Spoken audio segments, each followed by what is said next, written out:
আসসালামু আলাইকুম ওয়া রাহমাতুল্লাহি ওয়া বারাকাতুহু। আমি মরহুম বকুল মিয়ার ছেলে। আমার বাবা ঢাকা রিক্সা চালাতেন। আমার বাবা উত্তর আজিমপুরে 29 তারিখে মারা যান।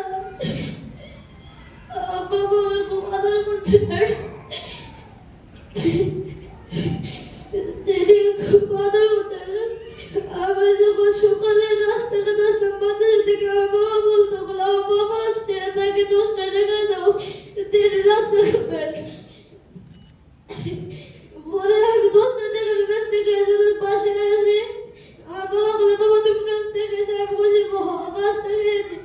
বাবা বলে, তুমি সবকটা ঠিক রেখে দাও। আমি বলি, আমি সবক দিয়ে এসেছি।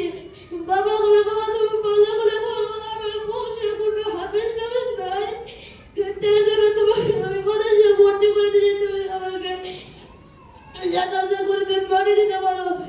কিন্তু খুব দুঃখের বিষয়, আমি আমার বাবাকে জানাজা করে মাটি দিতে পারিনি। জানাজা আছে না, কিন্তু জানাজা নামাজ পড়াইতে পারিনি। জি। ওর বাবার স্বপ্ন ছিল সে হাফেজ হবে, বড় হবে, ওর বাবা জানাজা পড়াবে। তার দুঃখের জায়গাটা হলো সে হয়তো স্পষ্ট করে বলতে পেরেছে কিনা।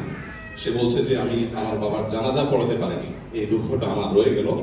কারণ আমি ছোট মানুষ, আমি বড় হব, বাবা বড় হওয়ার পরে মারা যাবেন, জানাজা পড়াবো, সে সুযোগটা আমার হলো না।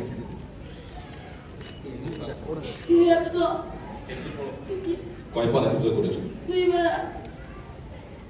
তোমার বাবার জন্য আমরা দোয়া করি এবং গোটা দেশের মানুষ দোয়া করছে। তোমার বাবার মৃত্যু গৌরবের মৃত্যু, ইনশাআল্লাহ তোমার বাবাকে আল্লাহ তাআলা জান্নাতুল ফেরদাউস নসিব করুন, আমরা দোয়া করছি। আর তোমার দুঃখ দূর হয়ে যাবে, মুসলমান হিসেবে আমরা বিশ্বাস করি ইনশাআল্লাহ জান্নাতে তোমার বাবার সাথে আল্লাহ তাআলা তোমার সাক্ষাৎ করাবেন ইনশাআল্লাহ। আলহামদুলিল্লাহ। আর কিছু তো উঠে